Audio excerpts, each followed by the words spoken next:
Kumusta mga katropa and welcome po sa Tropa Tunes. May idea ka ba kung paano nabubuo ang mga pearl o mga perlas? Stay tuned mga katropa to find out kung paano nabubuo ang mga perlas.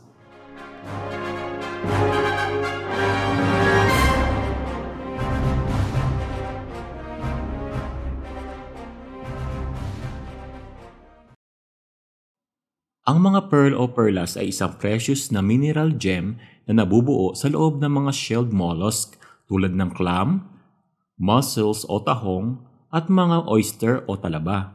Ang ideal na pearl o perlas ay bilog at smooth, pero may mga perlas din na ibang hugis at hindi round tulad ng mga baroque pearls. So, paano nga ba nabubuo ang mga perlas mga katropa? Ang perlas ay nabubuo sa loob ng mga bivalve mollusks tulad ng oyster o talaba as a defense mechanism sa mga irritant o parasite na pumapasok sa mga oyster. Pag may irritant na nakapasok tulad ng isang microscopic parasite sa mantle ng oyster ay natitrigger ang kanilang defense mechanism. Ang mantle ng oyster ay isang very soft part ng isang oyster. Ito ay may sensory at respiratory function. Kapag na-detect ang isang irritant, ay binabalutan ito ng oyster ng pearl sac bilang defense response. Ang defensive response na ito ng isang oyster ay walang pinagkaiba sa immune response ng mga tao every time na may nakakapasok na bakterya o viruses sa ating katawan.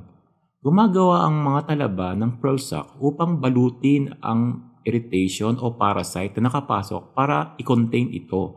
Pag natrap na ang irritant, ay binabalutan ito ng NICA.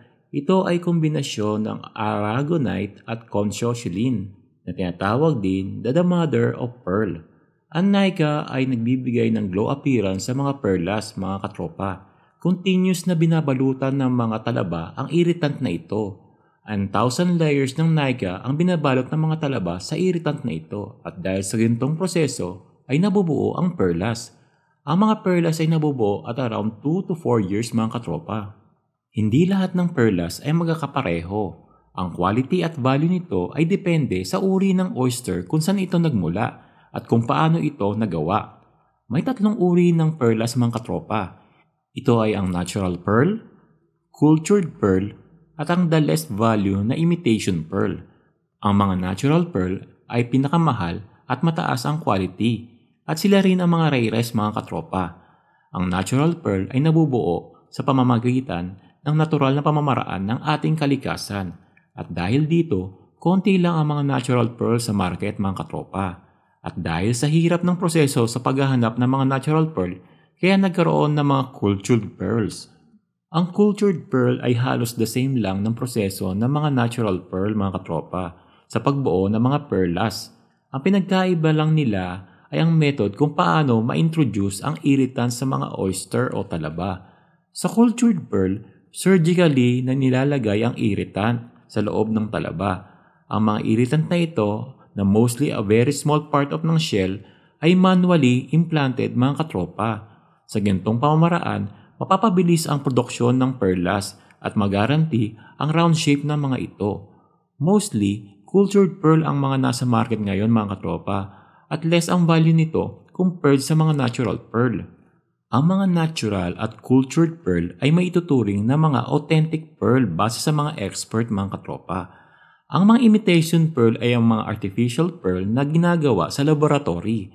Sila ay gumagamit ng shell or round glass or round plastic at pinababalutan ito ng solution na gawa sa fish scales. They are mass-produced at very inexpensive o less value mga katropa. Kaya mag-iingat kayo sa mga fake pearls mga katropa. Only buy sa mga respectable and well-known jewelry stores and merchant.